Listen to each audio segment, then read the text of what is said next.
Greetings, adventurers, and welcome to Loot Goblin Marketplace. Today I'm going to do something a little bit different. I'm actually going to make a tier list, not based on how strong I think the classes are, but how I feel about the players that play these and the stereotypes that come with it. This is all in good fun, so if I make fun of your class a little bit too much, just understand it's coming from a place of both personal experience and a little bit of humor.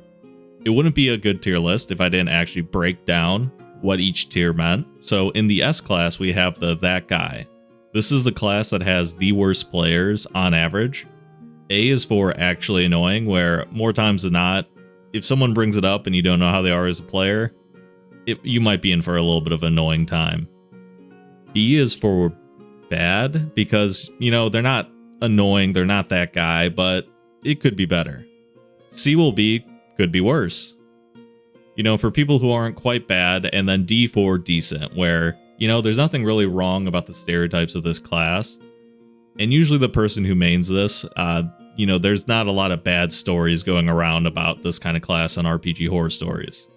We're going to start with actually what I think is a very decent class. It's the Barbarian. So there's some good and bad things about Barbarian players. Usually they're pretty laid back, which is always a plus. But some people can confuse that laid-backness with, passiveness. This is going to be a class where the player sometimes is checked out if it's not combat-related, because the reason they're playing Barbarian is to be angry. Usually this player is playing for the memes. It's like the beer and pretzel type of Barbarian is the stereotype. I would say very safely, this is going to be a decent, where more times than not, the Barbarian might be a new player, but they're going to be someone who's decent to play with. And on the other end of the spectrum, we're probably going to have our first That Guy. We have the Bard right here. Are they actually annoying, or are they just that guy? Well, let's think of all the great stereotypes about Bards. They're a creative type. There's nothing actually wrong with the creativity. Sometimes they even play a musical instrument, which is a lot of fun, unless all they know is Wonderwall. More times than not, if this is an RPG horror story, the Bard is going to be the person who is not respecting people's boundaries and making things uncomfortable, which makes me want to actually bump it up to possibly That Guy, but I think I'll keep him in actually annoying right now just because we have plenty more to go through. Next is Cleric. Personal bias just showing here. I am someone who played Cleric a lot early on, and some of the good and bad stereotypes apply here. One, it's a very strong character. A jack of all trades that really is S tier when it comes to a lot of things like spellcasting. They can get pretty nuts. They're a really quality healer. They can be a good frontline tank as well. And with that comes a little bit of an ego. But when it comes to the stereotypes, I think the bad stereotypes is when they're role-playing a little bit too hard about their class. And Paladin can fall victim to this as well. When you start using your deity and as an excuse to be a little bit annoying for the party, kind of either a stick in the mud or to, outright be evil because you're for some reason worshipping a lawful evil or chaotic evil entity while being lawful neutral or chaotic neutral, I would say that Cleric actually is at least in the bad section, maybe in the actually annoying section, so we'll keep looking. Druid's harder. I have a lot of good feelings about Druid. A lot of the players that play it, they're usually very chill. It's a very strong class, kind of like how the Cleric is in terms of actual strength. But people don't tend to play this class because they want to play something broken, unless they want to be like a summoner doing a lot of cheesy stuff. So I think they could be worse, because some of the bad stereotypes of the Druid is they want to play like a minion mancer, kind of like how a Cleric as a necromancer can do it as well. So I think they're a little bit better than a Cleric in terms of stereotypes. I'm going to put them in C for could be worse. Next, I'm going to do a fighter. The problem with a fighter in terms of stereotypes all the time is, one, they might be doing a military roleplay style thing. They watch Full Metal Jacket and now they want to be a drill sergeant for the party. That can be annoying, but more times than not, they just want to hit stuff. And they don't necessarily want to be the frontline tank as much as the Barbarian does, so I would say that I have pretty good experience with fighters. In RPG horror stories, the fighter isn't usually that guy either, so I could put him in the could be worse section. Sometimes with the monk, you have the same problem that like a Cleric can have, where they're upplaying the religion that they have, but not necessarily as much as the deity, because usually it's like a personal vow.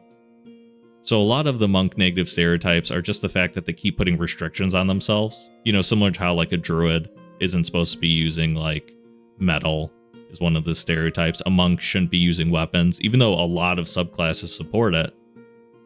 And then, of course, you have like the meme stereotype monk where they just go the opposite. And I've had a few players try to do like gun kata stuff where it's just a monk with firearms.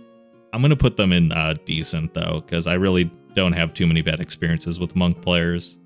Paladin, I think, is maybe the quintessential that guy. It's all the negative stereotypes sometimes of like the Barbarian where they're like in your face, intimidating. The Cleric when it comes to like, oh, it's like my vow, my deity's making me do this. I've taken an oath, when in reality they're just being a stick in the mud. And just a lot of drama is either caused because of the Paladin or is from the Paladin themselves and is self-inflicted based on the RPG horror stories that I've read. So I'm going to put them in the that guy section. So when it comes to Ranger, I would say that really not a lot of stories are bad because they're playing the Ranger. A lot of the times, similar to the Druid, they might be trying to, interact with animals. Sometimes summonings can be a little annoying with them. And the only toxic trait, like stereotype-wise, when it comes to like RPG horror stories, that's Ranger specific, seems to be the fact that they almost try to play two characters a lot of the time, like how the Druid will try to play multiple characters as a summoner. For that reason, I'd probably put them in the could be worse.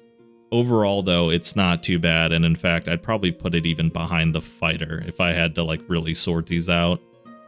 Finally, we have the Rogue, a class that's associated with being a thief, being backstabbing, that can bleed into inter-party play. There's a lot of PvP because either the Paladin's trying to smite you for PvP reasons, or the Rogue's trying to backstab you for PvP reasons.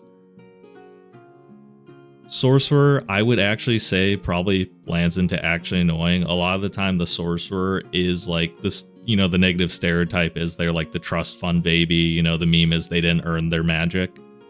And a lot of the times the Sorcerer is playing a spontaneous caster, so they can do Fireball Simulator or just, spam whatever one ability they want over and over and over again.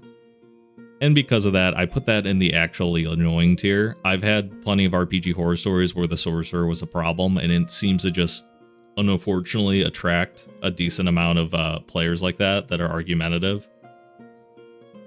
And Warlock kind of goes hand in hand. It's a lot of the same stereotypes as Sorcerer. They're going to be asking for a lot of short rest as well and arguing to, maximize that power at the DM as well. So you take all the stuff from Sorcerer, add the short rest argument onto it, and then you find yourself with a Warlock.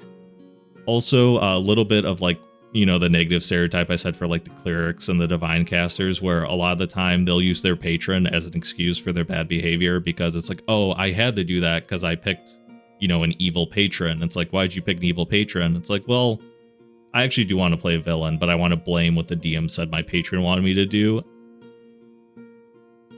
And that leaves Wizard. So Wizard, I'd put in the bad section. I would not say that they're actually that much of a problem, really. The Wizard is an S tier character when it comes to actual game balance, when they know what's coming forward. So sometimes, because they expect to always succeed, if the DM throws a wrench at them, sometimes they can, lash out. And I feel like that's a negative stereotype I've seen in RPG horror stories overall. If I had to adjust any of the tiers, I would maybe move the Bard to S tier, but I'm trying to cap that out at the 2, and I think it's fair to have the Paladin and the Rogue in the same bucket as each other, since they're the ones that are always at each other's throats. So if I'd have to add a tier level, like a mid tier, the Bard would be in a very strong A tier compared to the Sorcerer and Warlock, which kind of fill the same niche. I hope you guys like this kind of one-off video. I thought it would be fun to do a tier list based solely on the tendency for these classes to be that guy, so to speak, since this is an RPG horror story channel, first and foremost. And hey, don't take it personally if your class does show up under this, because the truth is, I used to play Cleric a lot early on, and now I play Paladin from time to time when I'm a player. And when it comes to a Rogue, they are a great teammate, but if you want to maximize their class to be a little bit slimy, you can, and it's going to draw a kind of person who wants to be able to mechanically get away with being shitty to their friends, so. Please don't take any of this personally, and if you guys have that guy that was in your party that was any of these classes, feel free to share them in the comments, because I'm very curious to see that, you know, if these stereotypes kind of lined up with what you guys experienced. I'm going to be trying to post a lot more, and with that, it's going to be a lot of like experimental stuff like this, so make sure to subscribe and tell me if you liked it. I'll see you in the next video. Farewell for now.